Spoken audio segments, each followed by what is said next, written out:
Día a día y te mencionamos que íbamos a hablar del tema de educación. Ayer justamente tuvimos a la directora general de enseñanza secundaria, Jennifer Cherro, y en el día de hoy era oportuno y pertinente también invitar a alguien del gremio docente de la Federación Nacional de Profesores de Enseñanza Secundaria. Por eso le damos la bienvenida a José Olivera. José, un gusto. ¿Qué tal? ¿Cómo estás? Bienvenido. Muy buenas tardes. Un gusto estar con ustedes aquí. Queríamos preguntarte a ti, como le preguntamos a la directora, las conclusiones de lo que fue la reunión de ayer entre las autoridades del CODICEN y la CCO por el tema violencia en los liceos. Ella tiene su postura, su punto de vista. Obviamente es un tema que preocupa, no solamente a los docentes, no solamente a las autoridades, sino a la sociedad toda. La conclusión a la que llegó el gremio en este sentido. Bueno, una reunión muy extensa. Yo creo que la propia Jennifer Cherro fue testigo porque participó de la misma. Por momentos con acuerdos y por momentos con disensos importantes.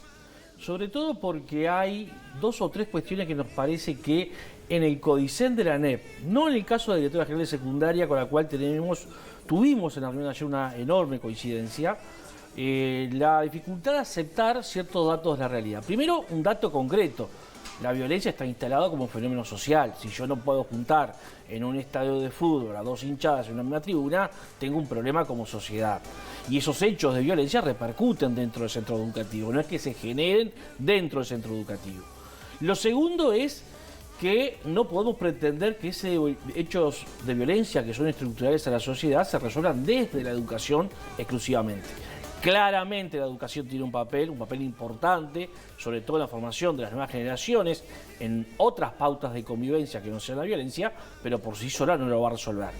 Y lo tercero, que nos parece que es lo más importante, porque estamos hablando de un problema incluso global, no exclusivamente del Uruguay, pero es cierto que en Uruguay en los últimos 30 años el sistema político en su conjunto, y aquí podemos mencionar actores de distintos partidos políticos, han contribuido a generar un clima y un diagnóstico, yo diría, deslegitimador de la figura docente, que muchas veces incluso genera o es un caldo de cultivo para que otros actores se vean habilitados no solamente a cuestionar, capaz que si es con fundamento bienvenido sea, sino hasta agredir o violentar a los docentes, ¿no? Este hecho de que figuras vinculadas a la institución educativa, pero que están fuera, que no están en el cotidiano, como puede ser un referente adulto, llega a una escuela, agreda a una maestra, agreda a una funcionaria, agreda a una directora, a un adscrito, va más allá de los hechos que tenemos que atender cotidianamente, de los vínculos conflictivos que tenemos entre los estudiantes.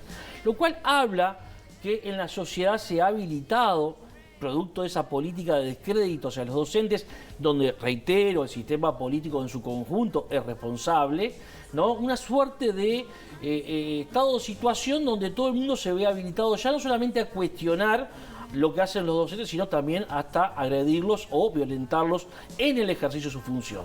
Este es un problema serio a nivel global y que en Uruguay también está muy presente. Distintos actores, vuelvo a reiterar, de distintos partidos políticos han contribuido a esto. Y por lo tanto, cuando se habla del fenómeno lamentable de la violencia, tiene distintas dimensiones. Y hay una dimensión que la administración no ha atendido debidamente hasta el momento, que es qué pasa con el trabajador que es agredido, que es violentado en su lugar de trabajo. Si no hay protocolos vigentes en ese sentido, no hay porque protocolos mucho vigentes. se ha hablado de la educación, ¿y qué ha pasado con todo esto? Veo que no le han dado prioridad a temas que son realmente importantes. Hay dos líneas de acción que la administración ha emprendido. Uno es la protección de los bienes materiales. Ha cambiado allí sistemas de servicio 222 por cámaras, con respuestas en algunos casos, en otros casos sin respuesta. Ha mejorado en algún sentido, insuficiente, pero ha planteado en una tendencia que ya venía de años anteriores el tema de porterías en los centros de educación media. Ha planteado distintas iniciativas desde el área de derechos humanos, de trabajo con equipos directivos, con estudiantes, pero sigue sin atender el problema de la salud ocupacional y de las condiciones de trabajo.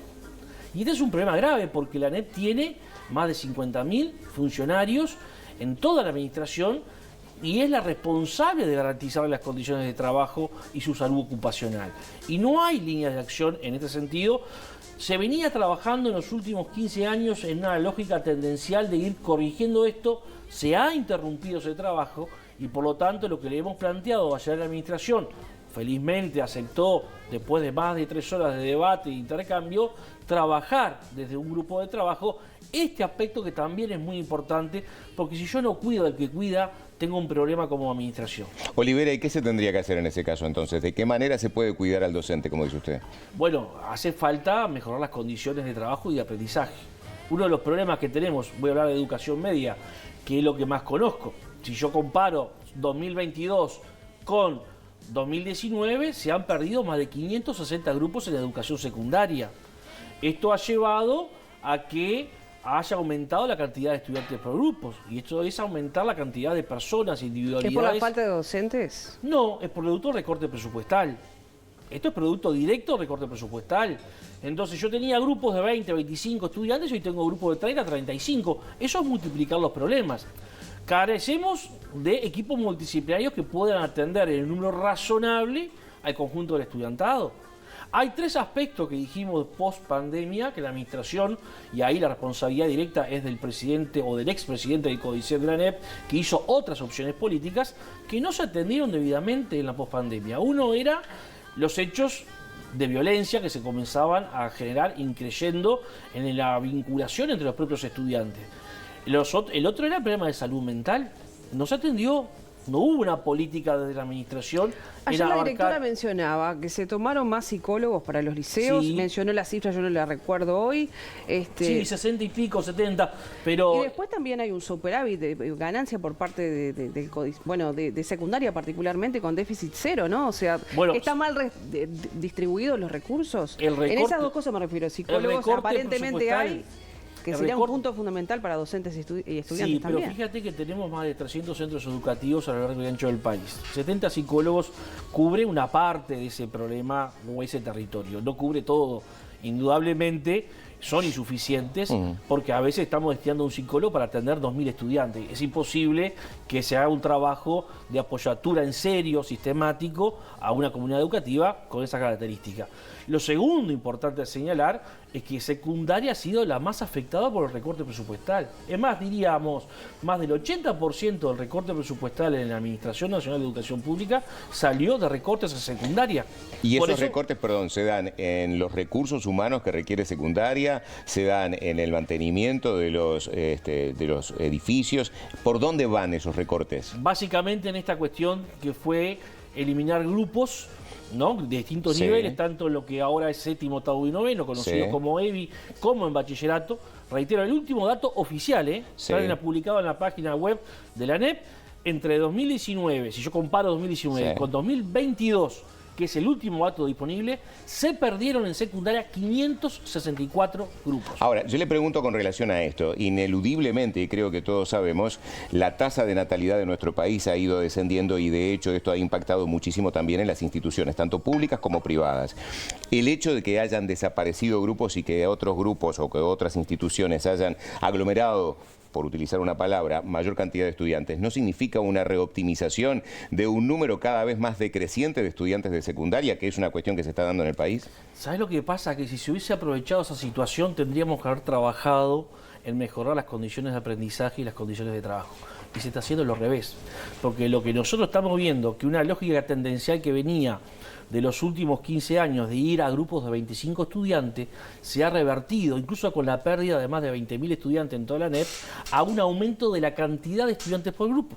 Es decir, en vez de aprovechar esas situaciones que están asociadas a fenómenos de la tasa de natalidad, obviamente, no se siguió en la tendencia de reducir la cantidad de estudiantes por grupo, se hizo al revés. Entonces, donde yo tenía grupos de 20 estudiantes, ahora pasé a tener grupos de 30. Donde yo tenía grupos de 25, 27 estudiantes, pasé a tener 35. Entonces, eso es empeorar las condiciones, tanto para los estudiantes como para los docentes. Es decir, la Administración Nacional de Educación Pública, producto de los recortes, se perdió una oportunidad de seguir la tendencia de mejorar las condiciones de aprendizaje y de trabajo de los docentes. José, para redondear sobre este punto en particular que tiene que ver con la violencia en los centros educativos, esta revalorización que se pide, se exhorta a gritos que se realice, ¿cómo se logra entonces?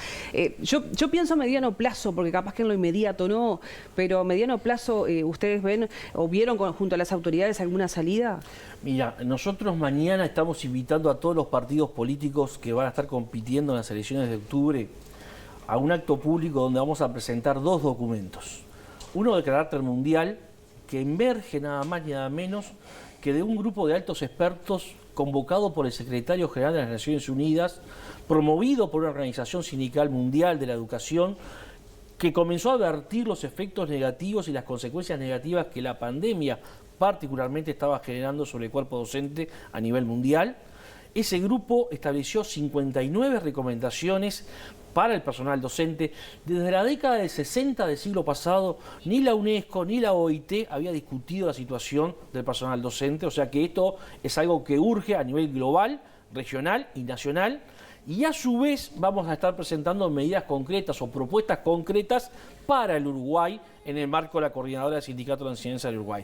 Por lo tanto, esperemos que todo el sistema político nos acompañe, porque así como otros actores de la sociedad vienen presentando distintas propuestas en materia programática a las futuras autoridades, también los sindicatos de la educación, que hemos sido muy excluidos en los últimos tiempos de la construcción de las políticas públicas educativas, tengamos ese espacio de que se nos escuche, cualquiera después sea el resultado electoral, de antemano saber cuáles son nuestras propuestas. ¿Y hay propuestas sobre la mesa? Sí, las hay, porque creemos que hoy el mundo está necesitando rediscutir el papel de la educación pública, rediscutir el papel de la función docente. Miren, son cosas increíbles. Cuando uno lee los informes de organismos internacionales en la pandemia, como nunca la sociedad valoró el papel y la función de los docentes. Sin embargo, hubo gobiernos que aprovecharon esa situación para despedir docentes, para recortar presupuestos, para rebajar salarios, y el Uruguay no estuvo exento de eso. Olivera, esta denominada transformación educativa, ¿sí o no para FENAPES? Y nosotros seguimos sosteniendo que esta transformación educativa tiene por lo menos 3 cuestiones que son fuertemente, valga la redundancia, cuestionables. Primero, no es algo autóctono, es como una compra de un enlatado que incluso países de Europa, como el Reino Unido, que lo ensayaron en los 90, a principios de los 2000, hoy están de vuelta. Es una versión adaptada al Uruguay, pero no es una versión nueva, es una versión ya perimida por los resultados negativos que generó. La segunda cuestión que nos parece claro vino acompañado de 2 procesos que implican retrocesos. Uno es la concentración de la toma de decisiones y exclusión de amplios sectores en la construcción de la política educativa pública, asociada a un recorte presupuestal importante. Y la tercera es que el cuerpo docente en general ha manifestado de distintos ámbitos, asamblea técnicos docentes, asociaciones profesionales, organizaciones sindicales, un profundo rechazo porque contiene un proyecto ideológico que no contribuye al desarrollo ni democrático, ni cultural, ni científico de las nuevas generaciones. ¿Puede resumir eso del concepto ideológico? ¿Qué concepto sí, ideológico? Es un proyecto ideológico que, miren, para traducirlo rápidamente, acá hubo una precandidata que dijo que había estudiantes que no tenían que aprender ciertas cosas porque no era necesario, porque estaba destinado o predestinado a ciertas tareas. O lo dijo la propia doctora Aristimuño, los empresarios no quieren que formemos a las nuevas generaciones muy profundamente porque en realidad lo que precisa es mano de obra barata. Esas son concepciones ideológicas que se plasman en esta política educativa que se está llevando a cabo. Ya para cerrar, minutos nada más tenemos. Ya dijeron las autoridades, la reforma vino para quedarse. ¿Cómo se ensambla el cuerpo docente que es tan trascendente en todo esto, teniendo tantos cuestionamientos a una reforma que, bueno, que evitablemente no, pero en este sentido la directora ayer mencionaba, esto no va a tener marcha atrás. Bueno, ¿qué hacemos ante esa situación? Capaz que la directora tiene la presunción de que continuará la misma fuerza en el gobierno, que continuará haciendo lo mismo. Yo creo que eso hoy está en cuestionamiento y en debate. Justamente una de las cuestiones que nosotros queremos impulsar es una discusión de otra forma distinta de hacer las cosas. Y esto lo hacemos en el marco de recomendaciones que salen de organismos internacionales como la UNESCO, como la OIT, dentro del Sistema de Naciones Unidas, que está convocando al mundo y a los gobiernos a convocar un gran diálogo social en busca de acuerdos sociales y políticas en materia de educación. Nosotros hace más de un año que estamos en este canal incluso con una pauta publicitaria que se llama Compromiso 6+1, hagamos un acuerdo por la educación pública. Bueno, en ese sentido vamos a trabajar, es decir, en el sentido de la no exclusión, en el sentido de un debate donde se pueda buscar consensos sociales y políticos.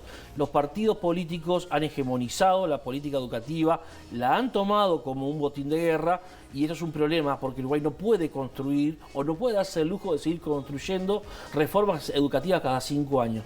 Tiene que construir una política de Estado que obviamente requerirá adaptaciones cada poco tiempo, pero que trace una perspectiva por lo menos de mediano plazo.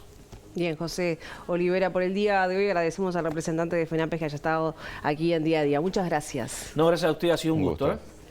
Tengo un